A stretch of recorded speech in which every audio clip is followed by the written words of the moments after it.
Viewer from Columbia Heights wants to talk about license plate readers, and this viewer is very concerned about police officers being able to secure and keep this data. It's been a point of some discussion. Who wants to take a run at this? We start with you, Senator Sharon. Yes.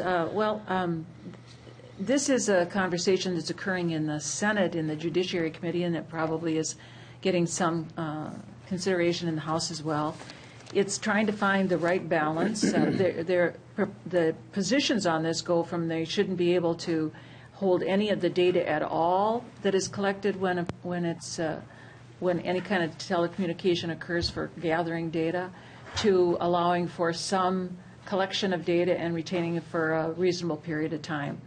And when you sit in the committee and listen to the testimony, it is just that. It's this kind of push against two very important principles, and that is the right to privacy, and then the potential that comes from this technology to assist the police to be able to find somebody that's been kidnapped or somebody that has stolen a vehicle. And there are many reports from the police officers who come in front of the committees about crimes that they've solved because they've been able to utilize this technology. So I think that we're working, at least in the Senate, Senator Latz is carrying this bill, to try to find a reasonable ground, something not quite as extreme as no utilization or no storage of data, to being able to use the technology in restricting how it can be used and how long it can be retained. There are a couple of aspects of this. One is, I don't like the idea that just by virtue of the fact that you're driving your car down the road, you are potentially under surveillance. I think that the way we view things in America, you are free to go about your day without that happening, unless there is some reason to be suspicious of something you're doing. Then the second component is what you talked about, Senator Sharon, which is, okay, if we do allow police officers or other law enforcement officers to get this data, do we allow them to keep it?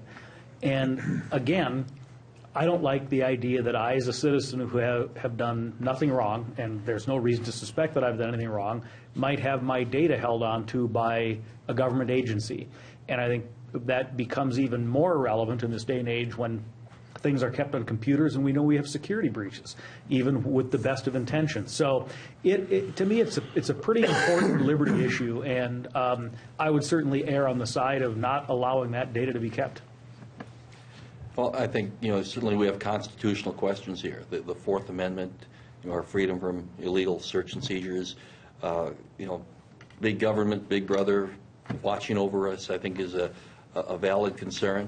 But certainly there are the public safety issues as well. And, I agree with Senator Thompson. I think I would, come down on the side of the Constitution with this.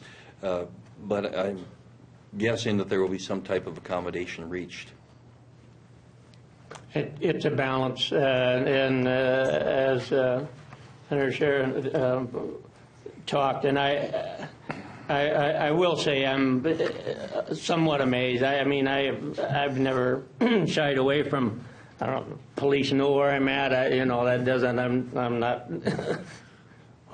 afraid of folks knowing where I'm at, but we all sitting here, I'm sure we have cell phones on us, and we're all supposed to be off, but yes, I think we all have them. But we have them on our person, and we're paying somebody by paying that bill to keep a look on us and giving them data 24/7, unless your cell phone is off. And the computers that are in our cars today, what's on that? I think most people would be very surprised at the information that's on that car computer. And when you trade your car in, what happens to that? So it's a big, big issue. I mean, business keeps a tab on us in a pretty good stead. So the Big Brother doesn't scare me so much. I was part of Big Brother in the United States Air Force. That doesn't bother me too much. So you know quite a bit about people. I do. They paid us to look down on people when I was in the service. Yes, sir. I do think it is. I think it needs a lot of conversation. And that's what I meant when I said that there are probably more than two issues that just butt up against each other that we need to try to walk through. What is our right to privacy? Do we have a right to privacy for when we're driving a car on the road?